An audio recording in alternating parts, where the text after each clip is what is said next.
கணபதி சரணம் கணநாதா சரணம். வணக்கம், நான் அஜய் நந்தினி. இன்றைக்கு உங்களுக்கு ஒரு ஃபேக்ட் சொல்ல போகிறோம் from a very important book.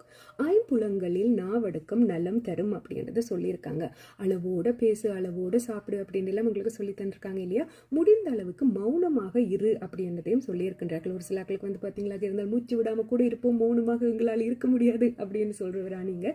உங்களுக்காகத்தான் இந்த ஃபேக்ட். அதாவது எப்பப்பெல்லாம் முடியுமோ அப்பப்பெல்லாம் மௌனமாக இரு அப்படின்றத சொல்லியிருக்காங்க. சரி, உனக்கு எல்லா நேரமும் மௌனமாக இருக்க முடியாவிட்டாலும் இந்த 3 இடத்தில் 3 சந்தர்ப்பத்தில் நீ கட்டாயமாக மௌனம் காத்தே ஆக வேண்டும் அப்படின்றத சொல்றாங்க. அதுல முதலாவது வந்து பாத்தீங்களா இருந்தால், நீங்க எப்பெல்லாம் கோவமா இருக்கிறீங்களோ அப்பெல்லாம் மௌனமா இருங்கோ அப்படின்றத சொல்லியிருக்காங்க. எஸ், ஒன்று வந்து பாத்தீங்கன்னா தேவையில்லாத வார்த்தைகளை நாங்கள் விட்டு விடுவோம். அடுத்தது வந்து பாத்தீங்கன்னா கோவமா இருக்கும்போது ஒரு சில வழியில நாங்கள் உண்மையெல்லாம் உளறிடுவோம். அதுக்கு பிறகு வர கன்சிக்வன்சஸ் எங்களால் வந்து ஃபேஸ் பண்ணுறதுக்கு கஷ்டமா இருக்கும். So better when you angry be quiet அப்படின்றத சொல்லியிருக்காங்க. அடுத்தது வந்து பாத்தீங்கன்னா, எந்த ஒரு இடத்துல உங்களுக்கான ரெஸ்பெக்ட், உங்களுக்கான மரியாதை, உங்களுக்கான அங்கீகாரம் கிடைக்கலையோ அந்த இடத்துல பேசாம மௌனமா இருந்துட்டு போறது உங்களுக்கு நல்ல. You don't have to prove yourself like கதிச்சு எல்லாம் ப்ரூவ் பண்ண தேவையில்லை. ஜஸ்ட் குவாய்ட்டா இருந்துட்டு வாங்கோ அப்படின்றது சொல்றாங்க. மூன்றாவது is very very very important.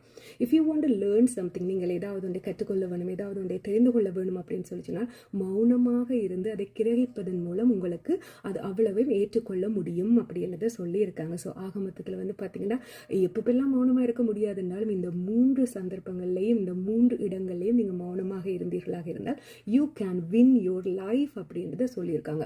இது எப்படிப்பா நம்புறது அப்படின்னு சொல்லியிருக்கலாக இருந்தால், ஐ சரி ரைட், ஒரு புக்கில் இருந்து நான் பார்த்தேன் அப்படின்னு அந்த வேறு எந்த புக்குமே கிடையாது.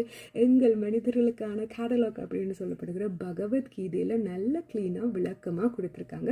இந்தெந்த இடங்களில் நீ மௌனமாக இருந்தால் நீ ஜெயிக்க முடியும் அப்படின்றத சொல்லியிருக்காங்க. So people, if you are talk in your anger அல்லது வந்து பார்த்தீங்கன்னா இந்த மாதிரி இடங்களில் கதைப்பவராக இருந்தால், இனிமேல் கோவமாக இருக்கும் போதும் உங்களுக்கு மரியாதை கிடைக்காத இடத்திலும் ஏதாவது ஒன்று நீங்கள் லேர்ன் பண்ண போறீங்க அப்படின்னும் போதும் மௌனமாக இருக்கிறது உங்களுக்கு நல்லது.